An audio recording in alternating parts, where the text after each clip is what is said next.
የሞተ ነገሬን ጎበዝ ተነስ ያለው ማን ነው?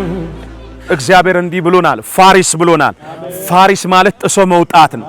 ዛሬ አንድ ጸሎት እንጸልያለን። ገና ሳይመጡ በኢየሱስም የጭንገፋን ቤት ጥሶ ይውጡ፣ የመካንነትን ቤት ጥሶ ይውጡ፣ የዕዳን ቤት ጥሶ ይውጡ፣ የኪሳራን ቤት ጥሶ ይውጡ። ሰላም ሰላም፣ በመላው ዓለም በመላው ኢትዮጵያ ያላችሁ ውድ የቤቴል ቲቪ ቤተሰቦች የጌታ የኢየሱስ ክርስቶስ ሰላምና ጸጋ ባላችሁበት ይድረሳችሁ። ነብይ መስፍን በሹ ነኝ። ዛሬ ከአዋሳ ታቦር ተራራ በመጸለያችን ስፍራ አንድ ወሳኝ መልእክት ድጋሚ ለወደፊታችሁ ለማድረስ መጥቻለሁ።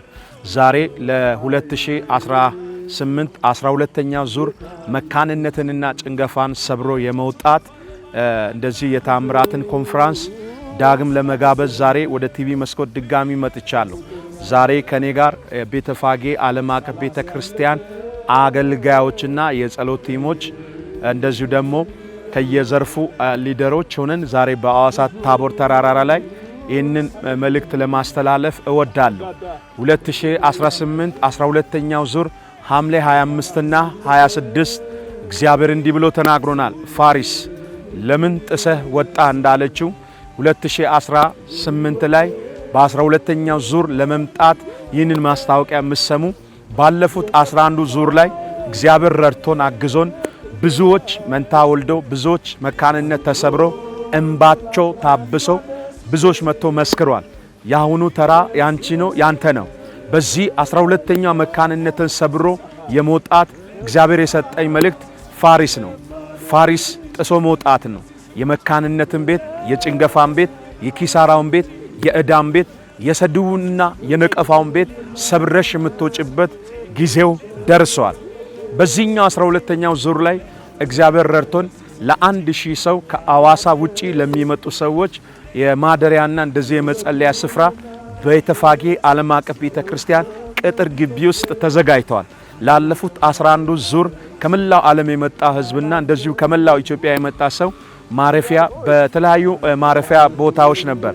በዚህኛው ግን በቤተክርስቲያኒቱ ቅጥር ግቢ ውስጥ ለ1000 ሰዎች መካንነቴ እንዲሰበር፣ ጭንገፋዬ እንዲሰበር፣ እግዚአብሔር እንዲጎበኘኝ፣ እንባይን እንዲያብስ፣ ነቀፋይን እንዲያስወግድ እፈልጋለሁ የምትሉ ይህ ቀን መካንነትና ጭንገፋ ብቻ ሳይሆን የሚሰበረው እግዚአብሔር ዕዳችንን ይሽራል፣ እግዚአብሔር ኪሳራን ያቆማል፣ እግዚአብሔር የበሽታን ጉልበት ከላያችን ላይ ይሰብራል። በእነዚህ ሁለቱ ቀናት ቅዳሜና እሁድ ሙሉ ቀን ነው በእናት ቤተክርስቲያን ቅጥር ግቢ ውስጥ ይህ ፕሮግራም ይደረገው። ለዚህ ፕሮግራም ይሄው ከአንድ ወር በላይ በዚህ በቤተፋጌ ዓለም አቀፍ ቤተክርስቲያን ቅጥር ግቢ ጸሎት ተጀምሯል። እህቴ ወንድሜ፣ እግዚአብሔር አምላክ አያሳፍርሽም፣ እግዚአብሔር አያሳፍርህም። በ11 ዙር በ9 በ8 እንደዚሁ በ7ኛው በ4ኛው በ3ኛው ዙር የመጣችሁ ህይወታችሁ ምንም ነገር እንኳን ያልሆነ ለእናንተ አንድ መልእክት አለኝ። ሐና ሳሙኤል እስኪመጣ ወደ ሴሎ ደጋግማ ትወጣ ነበር። የጸሎቷ መልስ ግን አንድ ቀን አገኘች። ኤሊ ካህኑም እንዲህ ብሎ ተናገራት፣ የእስራኤል አምላክ የለመንሽው ልመና ይስጥሽ አላት ይላል። ከዚያን ሰዓት ጀምሮ ሐዘን አልነበረም። ከዛን ሰዓት ጀምሮ ፊቷ ላይ እንባ አልነበረም። ይህ 12ኛው ዙር እንባችንን እግዚአብሔር ያብሳል። እግዚአብሔር አምላክ ነቀፋችንን ያስወግዳል። የምሬትን የስድብን ምዕራፍ እግዚአብሔር በደስታና በሳቅ ምዕራፍ ለሐና እንደቀየረ ለኔና ላንተ ለኔና ላንቺ እግዚአብሔር የካሳ ምዕራፍ ይጀምራል። አሁኑ እየደወላችሁ ይህን ታሪካዊ ፕሮግራም እንድትመዘገቡ በእግዚአብሔር ፍቅር አሳስባችኋል። 2019 በባዶ እጅ አንሻገርም። እግዚአብሔር 3 መንታ 4 መንታ 2 መንታ ያሳቅፈናል። በኢኮኖሚም እግዚአብሔር ይባርከናል። በዚህ ፕሮግራም ላይ በዘይት እንጸልያለን፣ በፍሬ ላይ እንጸልያለን፣ በውሃ ላይ እንጸልያለን። ለሚመጡ ለ3000 ሰዎች እጅ እየጫንኩ እጸልያለሁ። በዚህ ስፍራ ላይ አሁን ከኔ ጋር ለአንድ ደቂቃ እንዲህ ብዬ ልጸልይላችሁ። አታፍሪምና አትፍሪ፣ አትዋረጅምና አትደንግጭ ተብሎ እንደተጻፈ አሁን ከነዚህ ከእግዚአብሔር ሰራዊት ጋር አምረን ተስማምተን እንጸልያለን። ለሚመጡ ሰዎች መርገም ይሰበር። አሜን። መርገም ይሰበር። እንጸልያለን። ጭንገፋ ይቋረጥ። ይህ 12ኛው ዙር እግዚአብሔር እንዲህ ብሎናል፣ ፋሪስ ብሎናል። ፋሪስ ማለት ጥሶ መውጣት ነው። ዛሬ አንድ ጸሎት እንጸልያለን። ገና ሳይመጡ በኢየሱስም የጭንገፋን ቤት ጥሰው ይውጡ፣ የመካንነትን ቤት ጥሰው ይውጡ፣ የዕዳን ቤት ጥሰው ይውጡ፣ የኪሳራን ቤት ጥሰው ይውጡ። አባት እግዚአብሔር በዚህ ተራራ ላይ እንጸልያለን። የተዘጉ በሮች ይከፈቱ። ሐምሌ 25 እና 26 በእናት ቤተፋጌ ዓለም አቀፍ ቤተ ክርስቲያን ከመላው ዓለም ለሚመጡ እግዚአብሔር ከአሜሪካ፣ ከካናዳ፣ ከአውሮፓ እግዚአብሔር ከአፍሪካ አገራት፣ ከአረብ አገራት እግዚአብሔር ሆይ አምላኬ ከ11ዱ ክልል ወደዚህ ፕሮግራም ለሚመጡት እንጸልያለን። እግዚአብሔር ሆይ የነቀፋ ምዕራፍ ይብቃ፣ የስብራቱ ምዕራፍ ይብቃ፣ የኪሳራው ምዕራፍ ይብቃ።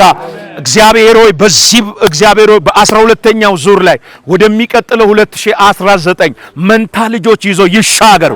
አሜን። ይሻገር። አዲስ ነገር ይዞ ይሻገር። ደሞ እንጸልያለን። በተለያየ ሪጀክሽን መንፈስ ትዳር እግዚአብሔር ውስጥ ሊገቡ ሲፈልጉ ትዳር የሚጨነግፍባቸው እጮኝነት የሚጨነግፍባቸው በዕዳ ውስጥ ያሉ በኪሳራ ውስጥ ያሉ በዚህ ኮንፈረንስ ነፃ ይወጡ። መንገዳቸው ላይ ያለ አዘግይ ይመታ። አሜን። ይመታ። አዘግዩ እባብ ይመታ። በዚህ ሁለቱ ቀን ሌባታን ይቀጣ። በዚህ ሁለቱ ቀን እግዚአብሔር ሰብሮ መውጣት ይሆን። ይህንን ጸሎት ስለሰማ እናመሰግናል። እስቲ አንድ ላይ ፋሪስ ሆነ በሉ። ድገምና ፋሪስ ሆነ በሉ። ጥሶ መውጣት ይሁንላት።